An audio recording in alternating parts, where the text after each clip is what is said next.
Hello दोस्तों, कैसे हैं आप सभी का स्वागत है आपके अपने इस यूट्यूब चैनल हिंदी की बिंदी में।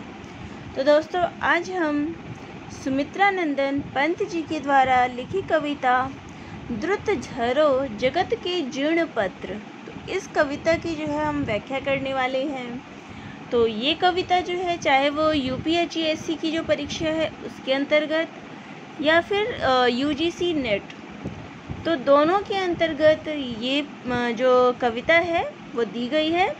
तो आप जिसकी भी तैयारी कर रहे हों, असिस्टेंट प्रोफेसर की, यूजीसी नेट की, सभी के लिए जो है ये कविता बहुत ही आवश्यक है। तो आज हम इसी कविता की जो है व्याख्या करने वाले हैं। तो सबसे पहले बात अगर करें इस कविता के प्रकाशन वर्ष की, तो इसका प्रकाशन वर्ष जो है वो है सन 1934 ईस्वी। तो इसके प्रकाशन वर्ष को जो है ज़रूर याद रखिए। इसके लिए मैंने अलग से वीडियो भी बना दिए थे। जितने जो कविताएं हैं यूजीसी नेट में, जितनी कविताएं हैं उसके लिए अलग से एक वीडियो बनाया है, और जितनी कविताएं यूपीएचईएससी के सिलेबस में हैं उनके ऊपर अलग से वीडियो बनाया है। तो उन कविताओं के काव्य संग्रह और प्रकाशन वर्ष, तो ये दोनों चीज़ें जो है उन दोनों वीडियो में मैंने बना दिया है। तो उस कविता का भी लिंक जो है मैं आपको डिस्क्रिप्शन बॉक्स में दे दूँगी, आप वहाँ से उन दोनों को देख सकते हैं। बाकी आज हम इसकी व्याख्या करेंगे।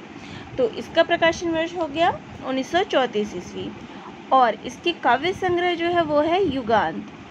तो ये सुमित्रा नंदन पंत जी के काव्य संग्रह युगांत में संकलित है। तो ये दोनों ही बातें महत्वपूर्ण हैं कि कौन सी कविता का प्रकाशन वर्ष क्या है और वो किस काव्य संग्रह में संकलित है। तो ये दोनों बातें हो गई। तो चलिए अब तीसरी पॉइंट जो है वो है महत्वपूर्ण जो बातें हैं वो मैं बता देती हूँ, जो परीक्षा की दृष्टि से है। तो दोनों चीज़ें हो गई। इसके अलावा है कि अब इस कविता में क्या कहा गया है। द्रुत झरो जगत के जीर्ण पत्र, तो इस कविता में जो है पंत जी ने पुरातन युग और उसकी जो व्यवस्था है उसको जानने के लिए कहा है। जैसे कि पेड़ का पीला पत्ता जो होता है, जर्जर और पीला पत्ता, उसकी विगत, तो जो पेड़ का पीला पत्ता होता है वो उसकी आयु और युग जो है वो पुरातनता का सूचक है, जर्जरता का सूचक है। और पुराने को टूटकर जाने से ही नए के आने की संभावना है। जब पुरातन जो चीज़ें हैं वो ख़त्म होगी तभी कोई चीज़ जो है वो नई चीज़ शुरू होगी। जैसे कि अगर इसका उदाहरण हम ये ले लें कि घर में कोई वस्तु अगर ख़राब हो जाती है, तो जब वो ख़राब होती है तभी हम कोई नई वस्तु लेकर आते हैं उसके बदले। तो यहाँ उसी प्रकार से कहा गया कि जब पुराना पत्ता, यहाँ पे पुराने पत्ते का प्रतीक लिया गया है, पीले पत्ते का, कि पीला पत्ता जब वो जो है पुरातनता का प्रतीक है, और उसके झड़ने के बाद ही जो कोपल होते हैं, नए पत्ते होते हैं, उसके आने का सूचक है, नवीनता का। तो उसी की बात जो है इस कविता में कही गई है कि जो पुरानी और जीर्ण जो परंपराएं हैं उनको नष्ट करने की बात कही गई है। जैसे पुराने पत्ते झड़ जाते हैं और उसके स्थान पे जो है नए कोमल पत्ते आ जाते हैं। तो कवि ने यहाँ पे जो है युग की बात की है कि पुराना युग जो है वो चला जाए और उसके बदले में जो है नई युग, नई नवीनता जो है वो ग्रहण करे, सर्वत्र जो है वो हरियाली का, एक नए जीवन का शुरुआत हो। तो कवि ने एक ऐसे युग की कामना की है जिसमें कोई भी अंधविश्वास का कोई भी स्थान ना हो, और सभी के अंदर, इस संपूर्ण संसार के अंदर जो है नव चेतना का उदय हो। तो इसी का जो है उन्होंने इस कविता में वर्णन किया है। तो चलिए अब हम पहले अपनी कविता पढ़ते हैं। द्रुत झरो जगत के जीर्ण पत्र, हे शस्त्र ध्वस्त, हे शुष्क शीर्ण, हिम ताप पीत, मधुवात भीत, तुम वीत राग जड़ पुराचीन। तो यहाँ द्रुत से जो अभिप्राय है वो है शीघ्रता से, यानी तेजी से। द्रुत मतलब तेजी से। झरो यानी कि झड़ना हो गया। जीर्ण मतलब हो गया पुराना।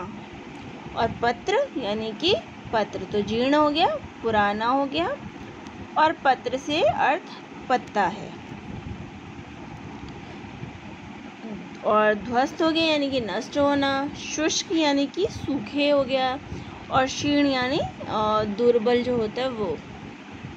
हिम ताप पीत, और हिम यानी हो गया बर्फ हो गया, ताप यानी धूप, और वीतराग जो है उसका अर्थ है विरक्त होना। जड़ यानी कि पुरातनता हो गई, निर्जीव चीज़ें हो गई, और प्राचीन यानी प्राचीन चीज़ें हो गई। तो ये तो इनके अर्थ हो गए। तो चलिए अब यहाँ जो है हम पढ़ते हैं। तो इस यहाँ पर जो है कवि ने कहा है कि हे संसार के पुराने पत्ते तुम जल्दी से झड़ जाओ, हे सहस्र हे शुष्क क्षीण, और वृक्षों से जो है तुम डाल से गिरकर जो है वो नष्ट हो चुके हो। तुम जो है सूख चुके हो और बिल्कुल ही शुष्क क्षीण, यानी तुम सूख चुके हो और मुरझा चुके हो। हिम ताप पीत मधु वात भीत, और बर्फ और धूप के कारण जो है तुम पीले पड़ चुके हो। तुम वीत मधुवात भीत, और बसंत की तेज चलने वाली जो हवा होती है उससे तुम्हें दूर उड़ने जाने का भी भय है, भीत भय है। तुम वीतराग जर पुराचीन, और तुम जो है संसार की भोग लिप्सा से विरक्त हो चुके हो, निर्जीव हो चुके हो और प्राचीन हो चुके हो, यानी पुराने हो गए हो। तुम इस संसार से अब विरक्त हो चुके हो, अलग हो चुके हो, निर्जीव हो गए हो और प्राचीन हो गए हो। तो आगे की पंक्ति देखते हैं।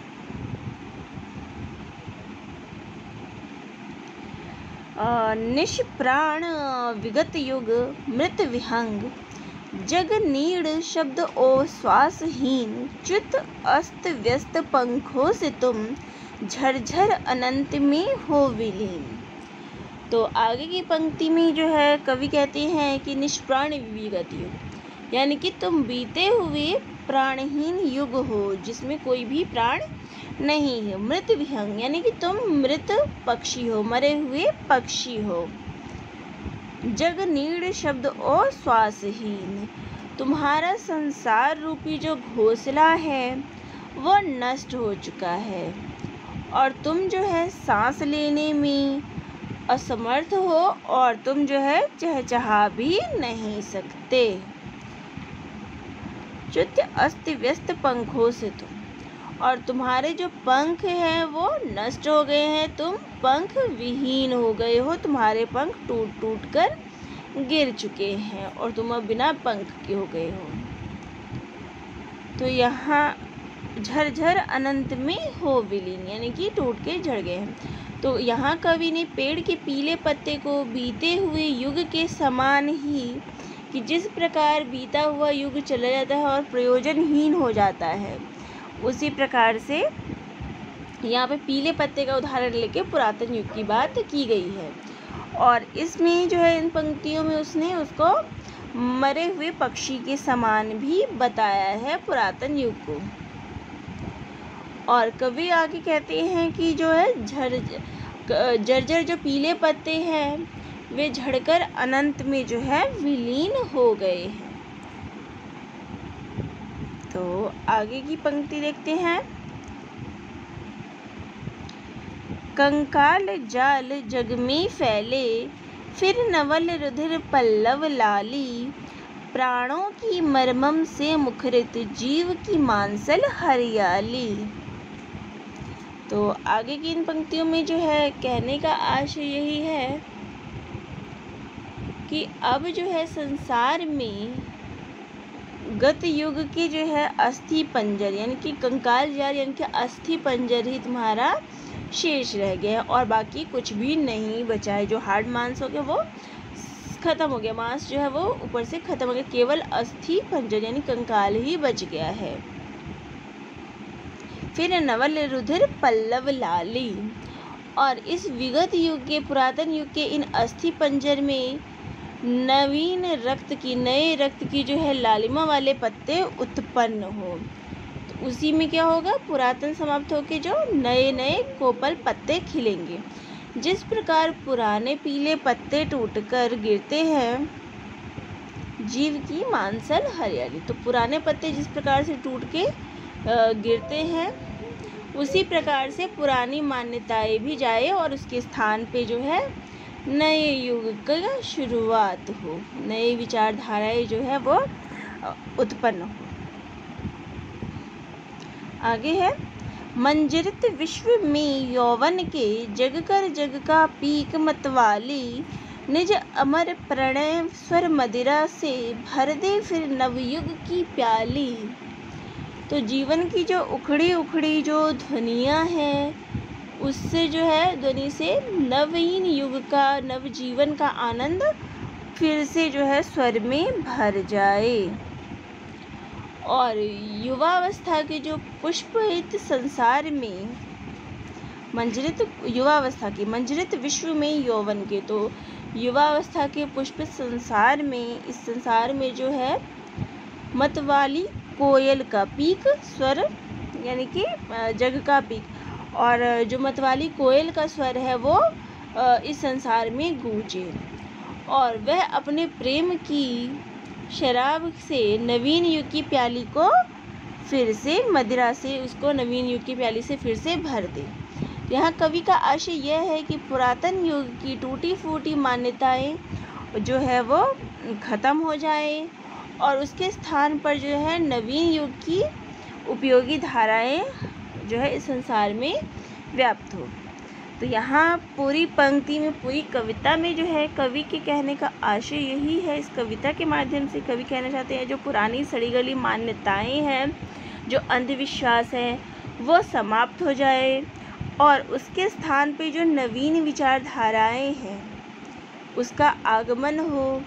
और इसका उदाहरण उन्होंने इस पत्ते के माध्यम से यहाँ पे किया है कि जिस प्रकार पुराने पत्ते जो है पीले पत्ते वो झड़ते हैं तभी जो है नए पत्तों का आगमन होता है, इस प्रकार से पुरानी मान्यताएं समाप्त हो और नए मान्यताएं जो है वो शुरू हो।